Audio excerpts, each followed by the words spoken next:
اللہ تبارک و تعالیٰ یہاں بھی معافی عطا فرمائے، وہاں بھی معافی عطا فرمائے، اللہ درگزر ہی فرمائے۔ لیکن میرے بھائی ایک تو یہ سزا، ایک سزا یہ ہوتی ہے کہ انسان جب گناہ کرنے لگتا ہے تو اللہ نعمتوں کے دروازے کھولتا ہے، مہلت دیتا ہے۔ 500 سال تک فرعون کو مہلت دی۔ کتنے؟ یہاں جو 5 سال حکومت کر لیتا ہے وہ کہتا ہے سب سے قابل میں ہی ہوں، مجھے مہلت جو ملی ہوئی ہے۔ 500 سال مہلت دی اللہ تعالیٰ نے، اور فرعون کی قوم پر پتہ عذاب کس طرح کے آئے تھے؟ ٹڈیاں مسلط کر دی اللہ نے۔ یہ گھومتی نہیں چھوٹی سی، ہم اپنی زبان میں اس کو کچھ لوگ مختلف ناموں سے یاد کرتے ہیں، کوئی مکڑی کہتا ہے، کوئی کچھ کہتا ہے، مسلط کر دی، جاتی نہیں۔ ان پر بنی اسرائیل کے ان مقابل جو فرعون کی قوم تھی ان پر الزام اس طرح کا عذاب آیا کہ مینڈک مسلط کر دی اللہ تعالیٰ۔ برتن کھولتے تھے اندر مینڈک نکلتا تھا، دنیا کی ہر دوائی استعمال کرتے تھے لیکن مینڈک نکل آتا تھا۔ تھوڑا سا سمجھا کریں چیزوں کو، ہمارے رنگ نہیں زیادہ گورے کہ ہم پر عذاب نہیں آتا، کوئی بہت زیادہ اللہ تعالیٰ معاف فرمائے دولت نہیں جمع کرا بیٹھے شاہی خزانے میں کہ ہم سے پوچھا نہیں جائے گا۔ یہ مہلت ہے، مہلت کو مہلت سمجھو۔ پھر جب پکڑ آتی ہے نا اللہ کریم کی، میں نے دیکھا ہے کروڑوں روپیہ، 6 اولادیں، ایک شخص کے بچے باہر سے آ رہے تھے، وہ بندہ بیمار تھا، مجھے کہنے لگا حضرت جی دعا کریں میں ان کے آنے سے پہلے مر جاؤں ورنہ آ کے مجھے مار دیں گے، دعا کریں۔ اتنی بے سکونی، کروڑوں روپیہ پڑا ہے تو یہ عذاب نہیں؟ کوئی ضروری ہے کہ پتھر ہی برسیں گے تو سمجھ آئے گی؟ یہ جو سگا بیٹا بوڑھے باپ کے قریب سے گزر جاتا ہے، سلام نہیں لیتا تو اس کو عذاب نہیں سمجھتے؟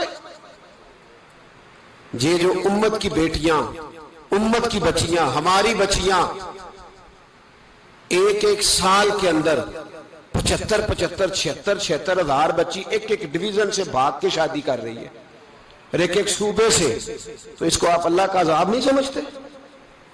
یہ معمولی بات ہے؟ نہیں ہمارے رنگ ہو رہے ہیں، ہم بڑے سمارٹ ہیں۔ 1500 سال مہلت دی نوح علیہ السلام کی قوم کو۔ کتنے سال؟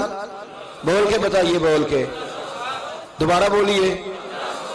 1500 سال۔ کوئی آدمی اپنی سمارٹنس پہ خوش نہ ہو جائے کہ 20 سال ہو گئے میں تو نافرمانی بھی کر رہا ہوں، روٹی بھی پک رہی ہے، میں تو حرام بھی کھا رہا ہوں، پھر بھی سب ٹھیک ہے۔ 1500 سال مہلت دی۔ پھر حضرت نوح کہنے لگے اللہ میں نے تو بڑا سمجھایا، نہیں باز آتے۔ تو رب کریم نے فرمایا کشتی بناؤ۔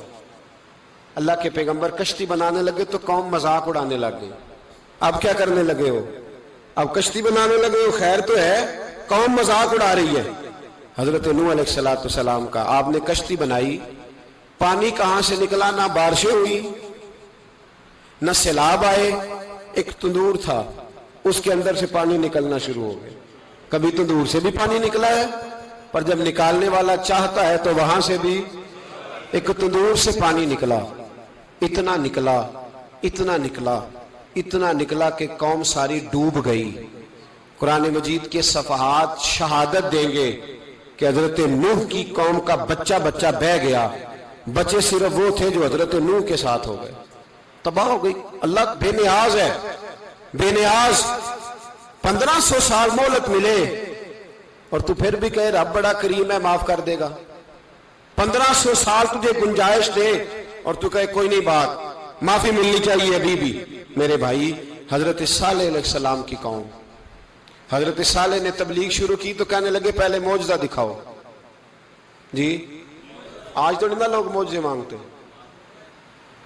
ہیں، آج بھی لوگ کرامتے اور معجزے، اللہ معاف کرے، جو چیزیں معجزہ تو ہو نہیں نہ سکتا، لیکن آج بھی لوگ، آپ یقین کریں، کہتے ہیں یہ بڑی نمازیں پڑھتا ہے تو پھر بخشا کیوں نہیں گیا، پھر کیوں نہیں منو سلوا کیوں نہیں اترا اس پر، پھر میں بھی اسی طرح ہی ہوں، کیا اس کے اندر خوبی آ گئی؟ مولوی بھی ویسے ہی ہے، صوفی بھی ویسے ہی ہے، لوگ مانگ نہیں رہے، لوگ دلیلیں مانگ نہیں رہے، ابھی بھی لوگ بحث نہیں کرتے، کیا فرق آ گیا جی، ویسے ہی ہیں سارے۔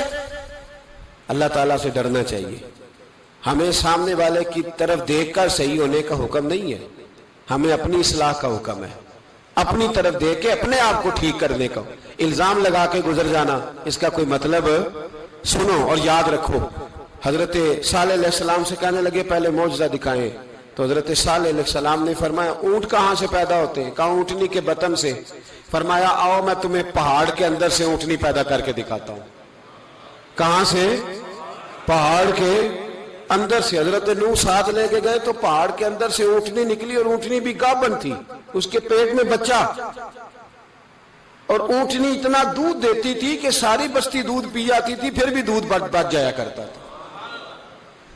لیکن حضرت نوح علیہ السلام نے فرمایا اب تم نے دیکھ تو لیا یہ اسے, یہ جتنا دودھ دے گی روٹی بھی اتنی کھائے گی. ایک دن تم سارے پانی پیو گے, ایک دن یہ سارا پانی پیا کرے گی. ایک دن تم سارے باقی جانوروں کو گھاس کھلاؤ گے, ایک دن یہ اونٹنی, اور اونٹنی کا نام کیا؟ ناقۃ اللہ, اللہ کی اونٹنی. کس کی اونٹنی؟ نام کیا ہے؟ اللہ کی. یہ اللہ کی اونٹنی ہے. تو حضرت نوح علیہ السلام کی اونٹنی فرمایا اس کی بے ادبی نہ کرنا. باز نہیں آئے لوگ, باز نہیں آئے. کہنے لگا جی دودھ دینا تو ٹھیک ہے, پر یہ جو سارا پانی پی جاتی ہے نا یہ صحیح نہیں. یہ جو ساری گھاس کھا جاتی ہے یہ نہیں ٹھیک. دودھ دینا تو ٹھیک ہے پر یہ نہیں صحیح. آپ نے فرمایا اسے کچھ نہ کہنا, اللہ کی اونٹنی ہے. میں کہا کرتا ہوں ان لوگوں نے ناقۃ اللہ کی بے ادبی کی. حضرت نوح علیہ السلام کی اونٹنی کی ٹانگیں کاٹ دی, صالح علیہ السلام کی. اور دیکھو اللہ بڑا بے نیاز ہے, اگر پیدا کرنا جانتا ہے تو حفاظت کرنی نہیں جانتا.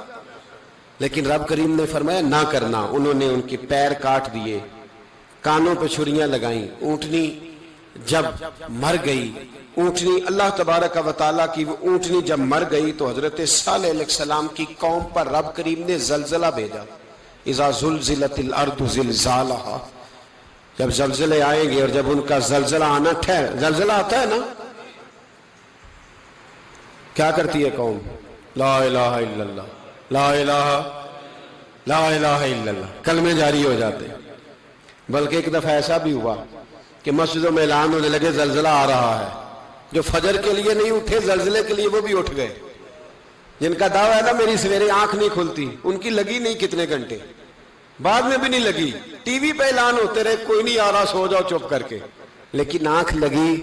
موت سے تو ڈرتا ہے, اللہ سے ڈرتا ہی نہیں. موت کا خوف ہے, رب کا نہیں. زلزلہ آیا, ساری قوم تباہ ہو گئی. بتاؤ اگر ناقۃ اللہ کی گستاخی ہو تو اللہ ناراض ہو جاتا ہے, اور اگر اولیاء اللہ کی ہو, اگر اولیاء اللہ کی ہو تو رب ناراض نہیں ہوتا. شرم نہیں آتی لوگوں کو داتا صاحب کی بے ادبی کرتے, شرم نہیں آتی لوگوں کو غوث اعظم کی گستاخی کرتے, حیا نہیں آتی جنہوں نے دین پھیلایا ان کی بے ادبی. میں درد سے کہتا ہوں, رو کے کہتا ہوں, اور اگر کلیجہ پھٹ سکے تو میں دکھاؤں زخم کتنے.